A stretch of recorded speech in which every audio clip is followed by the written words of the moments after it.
시청자 여러분 안녕하십니까? 헬로티비 뉴스입니다. 네, 또다시 일선 학교 교실에 빗장이 걸리게 됐습니다. 20일부터 수도권에서는 등교 수업과 원격 수업이 병행됐고 비수도권에서도 과밀 학급과 학생 수가 많은 학교를 중심으로 3분의 2까지만 출석하는 조치가 취해진 건데요. 네, 코로나19가 기승을 부리며 하루 평균 학생 확진자가 지난주 860명대까지 늘어났기 때문입니다. 일부 학교는 아예 조기 방학을 선택하기도 했다고 하는데요. 내년 새 학기에는 과연 정상적인 학교 생활이 가능할지 궁금해집니다. 네, 부디 올겨울 동안 코로나19의 확산세가 좀 잡혔으면 하는 바람입니다. 오늘 헬로티비 뉴스 시작하겠습니다.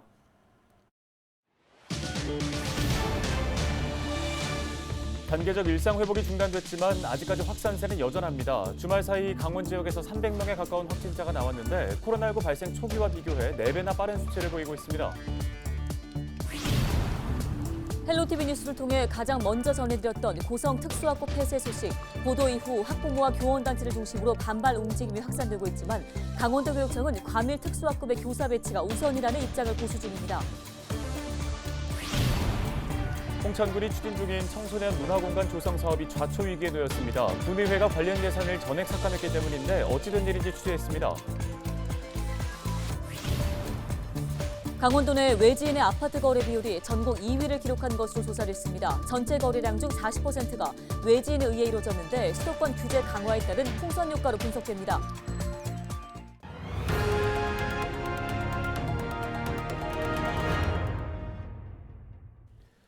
네, 먼저 코로나19 소식입니다. 단계적 일상 회복 시행 후 확진자가 급증하면서 다시 방역의 고삐를 죄는 첫 주말이 지났는데요. 강원도는 주말에도 200여 명이 추가돼 열흘 만에 1,200명의 확진자가 발생했습니다. 네, 사적 모임 인원 제한과 백신 3차 접종 등 시민들의 동참이 이어지고 있지만 확산세가 진정되기까지는 상당한 시간이 필요해 보입니다. 정부 방역당국은 앞으로 2주간 강화된 방역 지침을 시행한 뒤에 추후 조치를 검토할 방침입니다. 이다혜 기자입니다.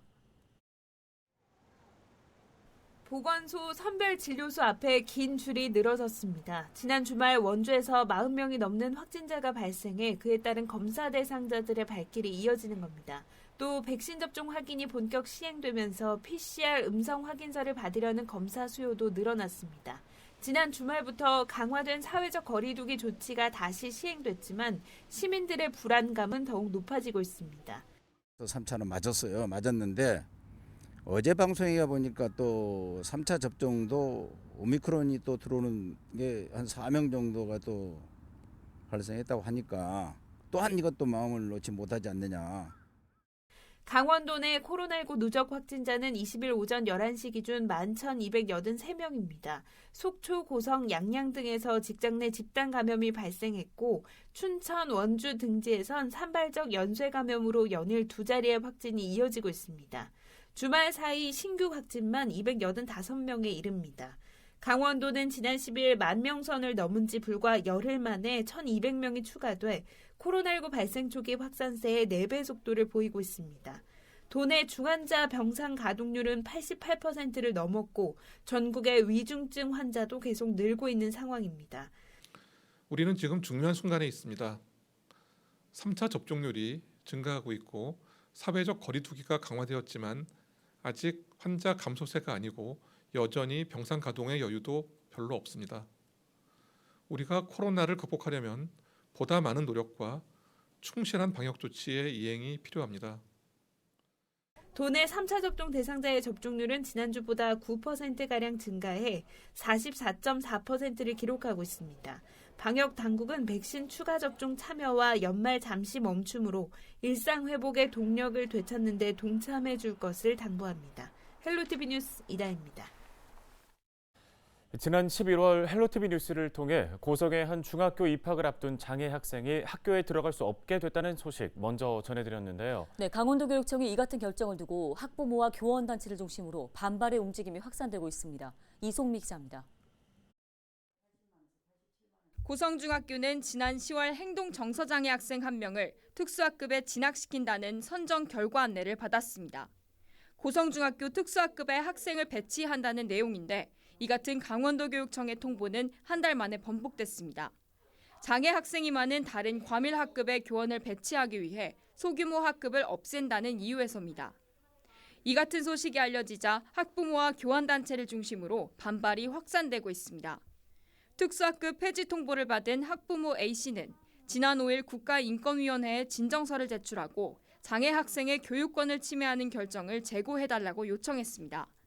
강원도 교원단체 총연합회도 지난 8일 교육청의 특수학급 폐지 조치를 철회할 것을 촉구했습니다. 상위법인 특수교육법에 1명 이상의 교육 대상자가 있을 경우 특수학급을 설치하도록 명시되어 있다는 겁니다. 또 양질의 교육을 제공하기 위해서는 과밀학급의 교원을 증원하는 것이 아니라 교원들의 근무 환경 개선이 우선이라고 지적했습니다. 한 명만 있어도 학급을 유지해서 특수학생의 교육권을 보장을 해야 되는데 그 과밀학급을 해소하기 위한 차원이라고 하는데 그 과밀학급 해소는 그 선생님을 증원을 해서 강원도 교육청은 20일 헬로티비 뉴스 보도에 대한 해명 자료를 내놨습니다. 자료를 보면 도내 과밀 특수학급이 이미 50곳이 넘기 때문에 특수교사를 우선 배정하고 학생이 2명 미만인 학급은 축소한다며 향후 입학할 수 있는 장애 학생이 2명을 넘어가면 다시 신설을 검토하겠다고 답변했습니다. 고성교육지원청과 특수학급 폐지 반대위원회가 21일 면담을 갖기로 하면서 특수학교 배치 계획에 따른 진통이 해소될 수 있을지 주목됩니다. 헬로티비 뉴스 이송미입니다. 전국적으로 외지인의 아파트 매매 거래 비율이 역대 최고치를 기록한 가운데 강원도는 39.4%로 충남 다음으로 많은 것으로 나타났습니다. 한국부동산원의 자료를 보면 전국 아파트 매매 거래량 약 60만 건 중 외지인의 거래량은 전체 30%에 육박했습니다. 이 중 충남이 42.9%로 가장 높았고 강원이 그 뒤를 이었습니다. 전문가들은 수도권 규제 풍선 효과로 비규제 지역인 충청과 강원 지역으로 투자 수요가 이동한 것으로 분석했습니다. 미취업 청년을 위한 일자리 발굴 사업으로 4년간 강원도에서 5천여 개의 일자리가 창출된 것으로 나타났습니다. 강원도는 지역 주도형 청년 일자리 사업 1단계 사업을 통해 4년간 만 39세 이하의 도내 미취업 청년 4,894명에게 일자리를 제공했다고 밝혔습니다. 이번 사업은 청년 1인당 연 2,400만 원의 인건비를 지원하는 지역 정착 지원형 사업과 창업 지원금을 제공하는 창업 투자 생태계 조성형 사업 등 4가지 유행으로 진행됐습니다. 도는 2022년부터 경제구조 변화에 맞춰 2단계 사업을 추진할 방침입니다. 지난달 춘천에서 도로공사 중이던 작업자 3명이 교통사고로 사망한 사건과 관련해 공사 신고를 하지 않은 업주와 이를 관리 감독하지 않은 공무원이 업무상 과실치사 혐의로 입건됐습니다. 춘천경찰서는 시행사 대표 A씨를 업무상 과실치사와 도로교통법 위반 혐의로 또 시청 공무원 B씨를 같은 혐의로 입건해 수사 중이라고 밝혔습니다. 도로교통법상 도로를 파거나 뚫는 공사를 진행하기 위해선 공사 시행 3일 전에 공사 일시와 구간, 방법 등을 담당 경찰서에 신고해야 합니다. 조사 결과 작업 현장은 왕복 6차로에 과속이 잦은 구간임에도 안전시설물을 설치하지 않은 채 20m 전방에 A자 형태의 표지판과 신호수만 세워둔 것으로 확인됐습니다.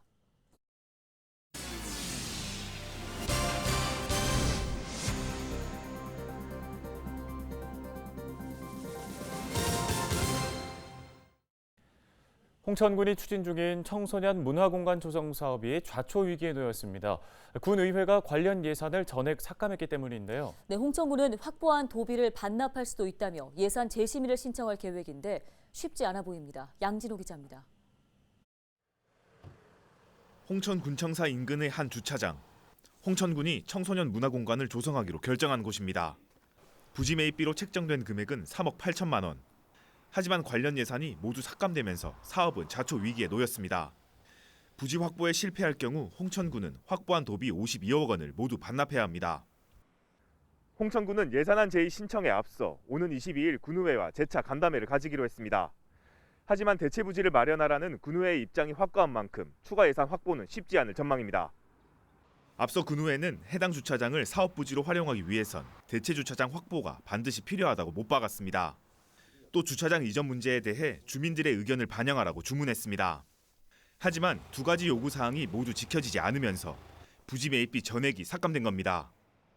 군에서 주차장 확보를 해줬는데 그걸 어느 시기에 다른 사업으로 용도로 쓰겠다고 하면 그 마을 사람들이 쓰는 주차장 부지는 없어지는 거니까 그렇다면 다른 대체 부지도 조성을 해주고 그리 가야 되는 게 맞지 않나 이렇게 생각하고 그런 얘기를 충분히 했습니다. 저희가. 홍천군은 사전 간담회 이후에도 의견이 좁혀지지 않을 경우 예산 제의를 신청할 계획입니다. 만약 제의 과정에서 예산이 반영되지 않을 경우 내년도 추경 편성을 통해 예산 반영이 가능합니다. 지금 의회하고 일단은 이야기를 해보긴 해봐야 되는데 이게 저희가 제의 요구를 하면 20일 안에 저희가 제의 요구를 하게 돼 있더라고요. 그럼 의회에서 이제 그거는 기간은 결정을 해주셔야 될 것 같습니다. 지역의 부족한 청소년 시설 확보를 위해 도비 52억 원을 지원받아 진행되는 홍천군 청소년 문화공간 조성 사업. 어렵게 확보한 도비를 자진 반납하지 않기 위해선 결국 대체 주차장 확보가 불가피한 상황입니다. 헬로티비 뉴스 양진호입니다. 고성군이 관내 기업인 등을 대상으로 주택 구입 지원 융자 사업 신청을 내년 1월 14일까지 모집합니다. 신청을 원하는 사람은 지원 신청서와 사업 계획서 등의 서류를 갖춰 군 해양수산과를 방문해 신청하면 됩니다. 대출 금리는 연 2%이며 상환은 5년 거치 10년 원금 균등 분할 상환 방식으로 진행되는데요.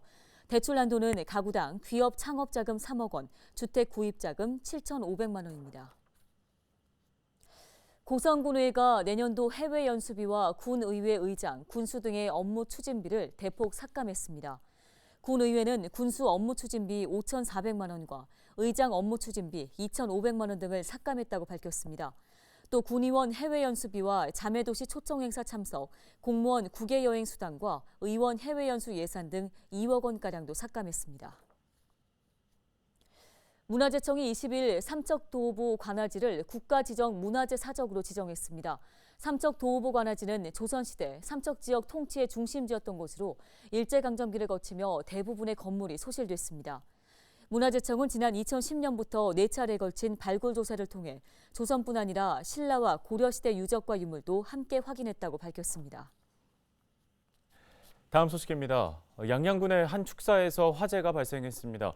지난 19일 밤 9시 20분쯤 속초 해양경찰서 순찰팀이 손양면 문화마을 맞은편 축사에서 불이 난 것을 발견해 소방에 신고했는데요.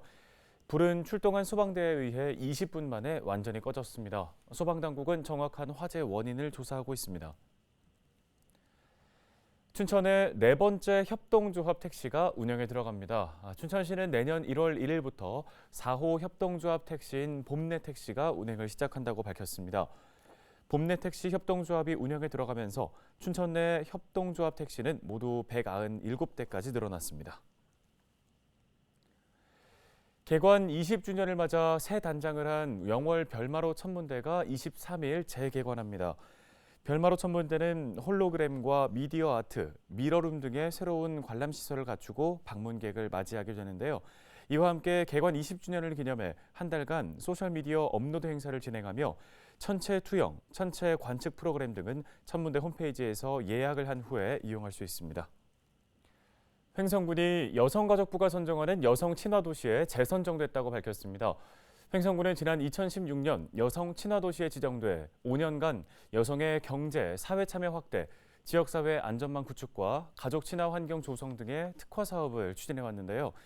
여기에 더해 내년부터 오는 2026년까지 여성 친화도시에 다시 지정되면서 횡성형 여성 일자리 사업과 성평등 마을 문화 만들기 등의 사업을 면 지역까지 확대 시행할 방침입니다. 강릉문화원이 법무부로부터 이민자 사회통합 프로그램 강원 2거점 운영기관으로 선정돼 조기 적응 지원센터를 운영합니다. 이에 따라 내년부터 2024년까지 강릉과 동해 등 영동 지역 다문화 가족 지원센터를 관리하고 영동 지역 이민자 교육을 총괄 진행하게 됩니다.